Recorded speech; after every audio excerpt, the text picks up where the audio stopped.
En el Poder Judicial del Estado de Baja California Sur estamos en constante evolución. Porque queremos conectar contigo, te llevamos temas de interés jurídico de una manera fácil y ligera, buscando resolver dudas relacionadas con la impartición de justicia. Esto es Hablemos de Justicia. Comenzamos.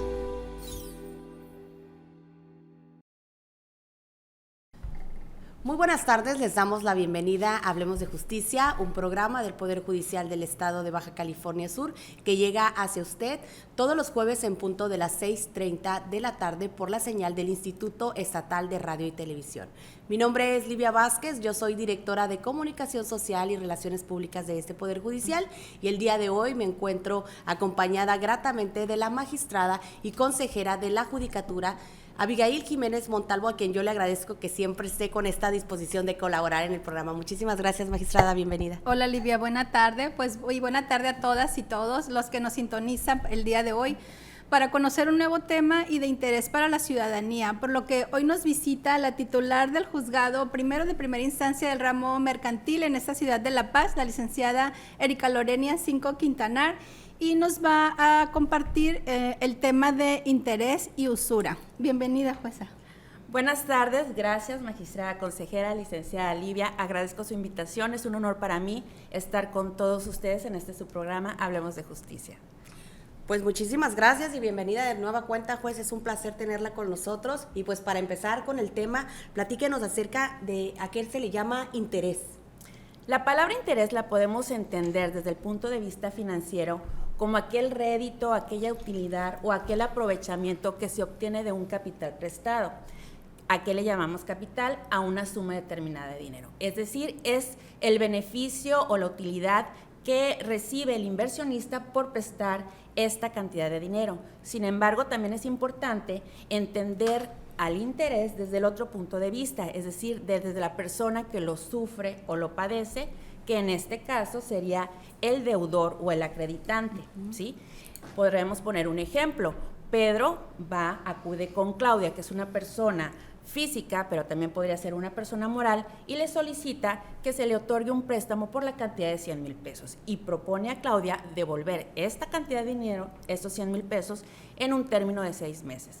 Claudia accede, sin embargo, le propone a Pedro para otorgarle el préstamo que además de los 100,000 pesos deberá pagar al término de este plazo, es decir, al término de los 6 meses, una cantidad extra equivalente al 3% sobre el capital, es decir, sobre esta suma de 100,000 pesos. Entonces, este 3%, esta cantidad que resulte de llevar a cabo la operación correspondiente, será lo que nosotros vamos a reconocer como interés. Para Pedro será un demérito o un detrimento en su patrimonio, pero para Claudia será un beneficio o una utilidad, y esta justificación se da porque en este caso se entiende que los 100,000 pesos tendrían una posible devaluación al momento de concluir el plazo otorgado para el pago, y es por eso que la ley lo reconoce y lo regula. A este interés se le conoce como un interés ordinario. Muy bien, pues muy claro que nos queda, ¿no? Jueza, ¿qué tipo de intereses o qué clases de intereses existen? Podríamos identificar diversas clases de intereses atendiendo a diversos factores.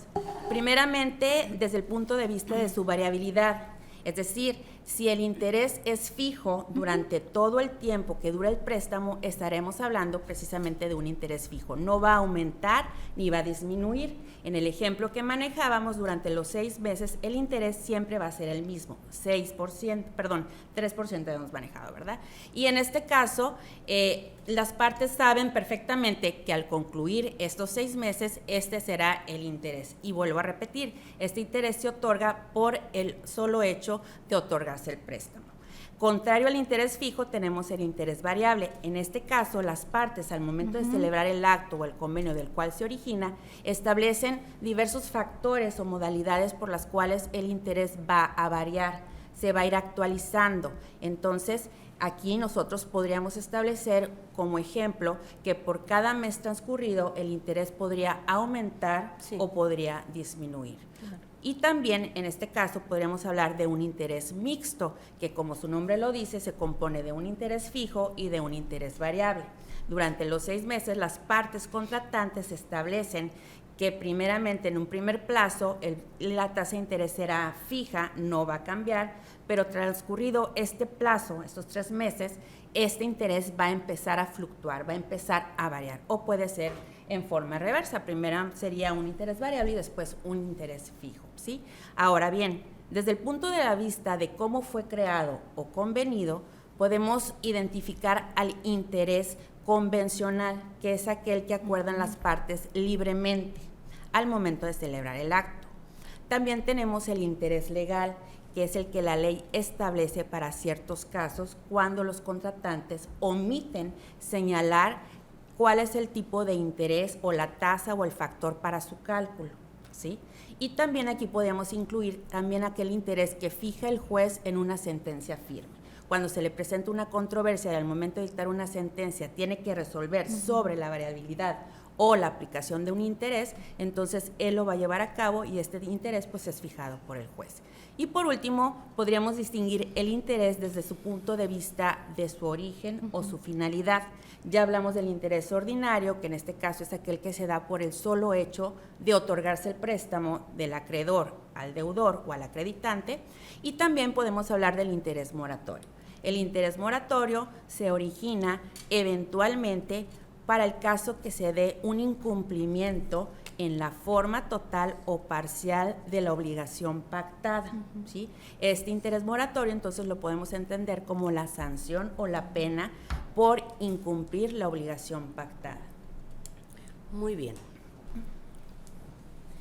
¿Qué pasa si las partes, juez, a la hora de celebrar un contrato de préstamo de dinero, ellos no acuerdan fijar un interés? ¿Cuál de estos intereses que ustedes nos mencionan son los que ustedes pueden agregar? En este supuesto que se está manejando, que me estás planteando, licenciada Livia, es importante identificar, en este caso, cuando las partes expresamente al momento de llevar a cabo este acto, este contrato, este convenio, manifestaron su no voluntad, su no interés de cobrar un interés, ya sea ordinario o moratorio. Si es así, el acreedor no tiene ningún derecho para exigir su cobro, ni el deudor tiene la obligación de pagarlo. ¿Y por qué hago énfasis en este primer supuesto? Porque puede suceder que las partes, al momento de celebrar el contrato, no es que no hayan manifestado que no se generaría un interés. Manifiestan que sí se va a generar un interés tanto ordinario o moratorio, pero son omisos en establecer el monto o los factores por los cuales se va a calcular este interés. Me explico, en el primer supuesto, acreedor y deudor señalan que sí se va a generar un interés a razón del 3%, que como es el ejemplo que primeramente estábamos manejando, ¿sí? En el segundo supuesto, las partes manifiestan expresamente el préstamo que te estoy otorgando no genera interés, ni moratorio ni ordinario. Y en un tercer supuesto, las partes manifiestan sí se va a generar un interés, pero no se establece ningún porcentaje, ningún factor, ¿sí? Entonces, en caso, y para concluir con la interrogante que me planteas, en el supuesto que tú estás mencionando, no se puede generar ninguna obligación para el deudor o para el acreditado, en este caso, de pagar un interés, porque así lo pactaron desde un inicio, al momento que se llevó a cabo el acto, el contrato que generó este préstamo, este crédito. Entonces, en este último ejemplo, ¿cómo se calculan estos intereses al ser omisas las partes en designarlos? Cuando las partes son omisas en designar los factores o las formas o el monto del interés, ya sea ordinario o moratorio, nos tendremos que ir a lo que establece la ley para cada caso en particular, ¿sí? La tasa de interés legal. Bien, ¿y qué tasa es esta, juez? La tasa de interés legal la vamos a distinguir tanto en materia civil como en materia mercantil, ¿sí? El Código Civil para el Estado de Baja California Sur maneja una tasa de interés anual del 9%, mientras que el Código de Comercio maneja una tasa de interés anual del 6%, ¿sí? Ahora, ¿cuándo vamos a aplicar una tasa de interés legal, civil y mercantil? Así es. Esto nos lo dirá el acto, el convenio o el contrato. Si el contrato de donde se origina este crédito y este interés del que estamos hablando es sancionado por la ley como de materia mercantil, entonces aplicaremos el código mercantil. Si no es así, entonces estaremos hablando de un código civil. Aquí es importante establecer que en materia mercantil contamos con un Código de Comercio federal, que es aplicable a toda la República. Sin embargo, en materia civil, hasta el día de hoy, ¿sí?, cada entidad podría tener su código, como es el caso de nuestro estado, entonces sería aplicable la tasa de interés que fije el código que sea aplicable para resolver la controversia de la que estamos hablando o, en este caso, la omisión de los intereses. Sí, de pronto en la práctica los abogados se pueden confundir respecto de qué materia es la que va a regir el acto jurídico, ¿no? Y el Código de Comercio nos determina cuáles son los actos mercantiles por los cuales van a regirse a través del código y a partir de ahí podemos hacer una diferencia. Sí, así es, y muy someramente podemos establecer que pues por acto de comercio la ley establece ciertas circunstancias por las cuales se considera así. En este caso, si las contratantes son comerciantes, si alguno de ellos es comerciantes o si la materia que se está pactando o que se está contratando es sancionada como materia mercantil. ¿Sí? Y ahorita más o menos nos hablaba acerca de los diferentes tipos de intereses que había, jueza. ¿Qué diferencia hay entre un interés ordinario y un interés moratorio? Un poquito más detallado. Sí, como lo mencionaba, en este caso, el interés ordinario es aquel que se da por el solo hecho de que se otorga el contrato o el crédito y se va a dar se va generando durante todo el tiempo que dura esta obligación. Sin embargo, el interés moratorio es aquel que, aunque se pacte, puede darse la eventualidad de que surja o no, es decir, de que el supuesto o la hipótesis para exigir su cumplimiento se dé o no se dé. Ello dependerá del cumplimiento del deudor. Y aquí es muy importante el que nosotros tomemos en consideración que por cumplimiento se entendería el pago total de la cantidad prestada, porque muchas veces sucede que nosotros damos ciertos abonos como amortizaciones o pagos parciales y al final nosotros entendemos que como cumplí parcialmente, entonces no incumplí, o no incurrí en mora, y no es así, ya que la ley establece que precisamente el interés moratorio es una sanción por el incumplimiento de la forma total pactada en el contrato o en el origen. De igual forma, si yo estoy pactando un crédito o estoy recibiendo un préstamo y me estoy comprometiendo al pago del préstamo más un interés ordinario y únicamente al finalizar el plazo para dar este pago, yo regreso a mi acreedor la cantidad correspondiente al capital y no el interés ordinario, de igual forma estoy incumpliendo y de igual forma tendría yo que ser sancionada por los intereses moratorios. Pues perfecto y excelente información para toda la gente que nos está escuchando en toda nuestra geografía estatal. Vamos a una pausa, yo les invito a que se quede en Hablemos de Justicia, ya regresamos.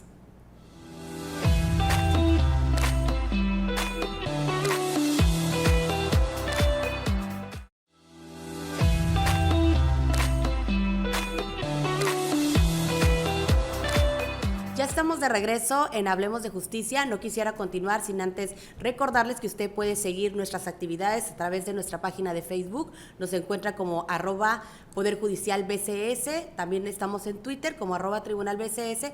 Y también tenemos una página oficial que usted nos encuentra como www.tribunalbcs.gov.mx. Usted puede ahí conocer acerca de las actividades y de los servicios que tenemos en el Poder Judicial del Estado. Bien, pues el día de hoy está con nosotros la jueza del Juzgado Primero Mercantil. Ella es la licenciada Erika Lorenia Cinco Quintanar, a quien le agradecemos que esté el día de hoy con nosotros y nos está tocando el tema acerca del interés y la usura. Muy bien, pues continuando con las preguntas, la verdad que el tema está muy interesante. Estamos viendo que en el pacto de las obligaciones, uno de los sujetos contratantes recibe un bien o una contraprestación y a cambio el pago de el cambio, ¿no?, de esa contraprestación. Pero en ocasiones, en caso de incumplimiento de las obligaciones, el sujeto perjudicado podrá recibir un interés con motivo de ello, pudiendo fijar la tasa y en los términos como nos ha explicado perfectamente la jueza. En este sentido, ¿es legal el pacto de intereses ordinarios, además de los moratorios, para un mismo préstamo o crédito, jueza? Sí, sí es legal y está permitido. ¿Por qué razón? Porque los intereses ordinarios, así como los intereses moratorios, como lo hemos venido mencionando, tienen diferentes razones u orígenes. Entonces, la ley establece que el interés ordinario, repito, es aquel... la indemnización que sufre quien presta la cantidad de dinero por la devaluación que podría, en este caso, suceder el dinero o la cantidad prestada. Y el interés moratorio, pues, es una sanción. El interés ordinario, siempre que se pacte, se va a ocasionar, y el interés moratorio no. Todo dependerá de la conducta, en este caso, que lleve a cabo el obligado, el acreditado o el deudor en el cumplimiento de sus obligaciones. Sí está permitida por la ley. Bueno, y continuando con la otra parte del tema del que usted nos viene a platicar, tenemos el tema de la usura. ¿Qué viene siendo, jueza? Se conoce como usura o cuando hay una evidente desproporción en los intereses, se dice que los intereses son usurarios. Se conoce como usura a la práctica de cobrar un interés excesivamente o excesivo por un préstamo, un interés excesivamente alto, por un préstamo. Entonces, esto es considerado por la ley como la explotación del hombre por el hombre y por lo tanto está prohibido por la ley, ¿sí? Es una práctica que es contraria al derecho humano de propiedad, ¿sí? Claro. Sí, recordemos que la Convención Americana de Derechos Humanos nos establece este principio. Este es un principio o un control convencional que debemos hacer a través de que México suscribe los tratados internacionales, se obliga al cumplimiento de esto, y uno de los principios este principio de usura parte de la Convención Americana de Derechos Humanos, ¿no? Es como una forma de proteger, ¿no?, a la persona, ¿no? Sí, justo como lo comenta la jueza, ¿no? La prohibición de el que alguien se aproveche de otra persona. Abuso, así es. Jueza, ¿y qué pasa cuando el deudor, por desconocimiento de la ley o una extrema necesidad, pacta con su acreedor o prestamista el pago de estos préstamos usurarios? ¿Qué sucede?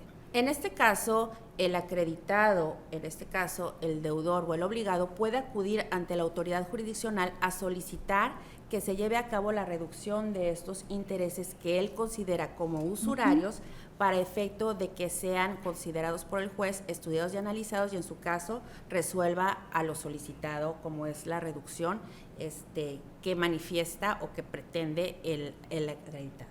Claro. Bueno, ¿y qué sucede en el caso invertido? Si el acreedor acude ante el juez demandando el incumplimiento del deudor del pago de esta cantidad, así como el pago de intereses que ya sean ordinarios o moratorios y que estén resultando usurarios. ¿Ustedes entran, o sea...?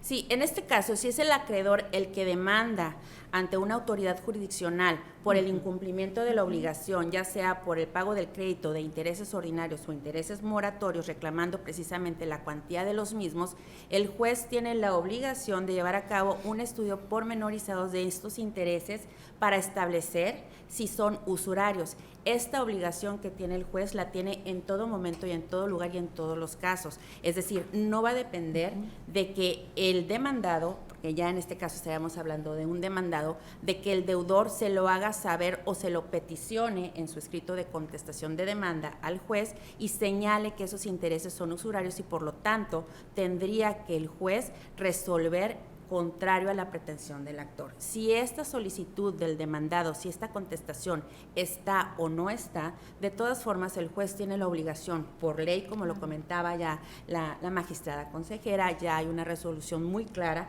en donde el juez tiene que actuar, como nosotros decimos, de oficio y entrar al estudio en todo momento y en todo lugar, siempre que advierta que se está reclamando un cobro de intereses, a efecto de establecer si estos intereses son precisamente usurarios. ¿Cómo lo va a llevar a cabo? Va a llevar a cabo mediante un análisis de los factores o de los indicadores bursátiles que aplican o con los que nosotros contamos como autoridades jurisdiccionales, en este caso en materia mercantil o en materia civil de igual forma, para establecer al momento o en la época que se celebró el crédito y poder distinguir esa excesiva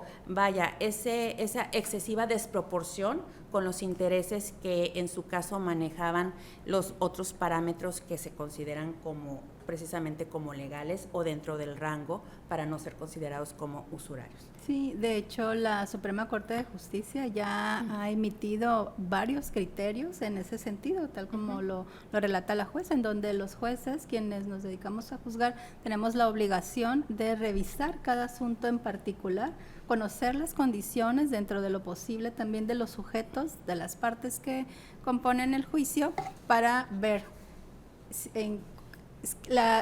pues en algún momento las situaciones de que alguien haya abusado de otra persona, ¿no? En este pacto. Y tan firme está esta resolución y esta práctica jurisdiccional, que los mismos acreedores o los mismos actores ya hablando en controversias planteadas ante un juez, independientemente que sus contratos o sus documentos mercantiles, por hablar de la materia mercantil, ya estén manejando un interés del 6-7%, ellos saben precisamente que no pueden demandar el cobro de los mismos y en este caso, en su mismo escrito de pretensiones, señalan y demandan el cobro de intereses a la razón del tipo legal y no al pactado. ¿Por qué? Porque saben de antemano que van a perder en sentencia precisamente por este derecho o este interés superior que tenemos de proteger al hombre ante la explotación del hombre, como lo acabamos de mencionar momentos anteriores. Sí, y en la práctica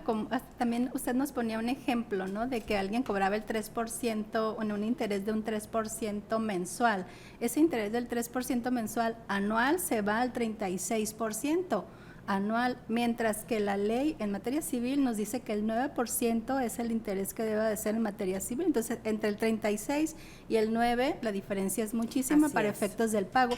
Y eso es justo lo que regulan los juzgadores y las juzgadoras. Establecer, irte a ese interés que se considera usurario porque está fuera de lo que establece la ley. Y si bien es cierto, podríamos ahora sí que entender desde el punto de vista del acreedor, que es el que está corriendo el riesgo de prestar esta cantidad de dinero, que podría ser un poco injusto. Cierto es que la ley no nos obliga a aplicar siempre el interés legal que menciona la magistrada consejera. Es por eso que estos criterios que ya se han emitido por la Corte, que han sido aceptados, establecen que el juez no únicamente se va a estar al interés legal que mencionan las legislaciones, sino que tiene que llevar a cabo un verdadero análisis de las tasas bancarias y de los factores financieros para tratar de lograr este equilibrio entre la persona que está otorgando, que está poniendo en riesgo su dinero, y aquella que lo está recibiendo y que está solicitando el préstamo. ¿Para qué?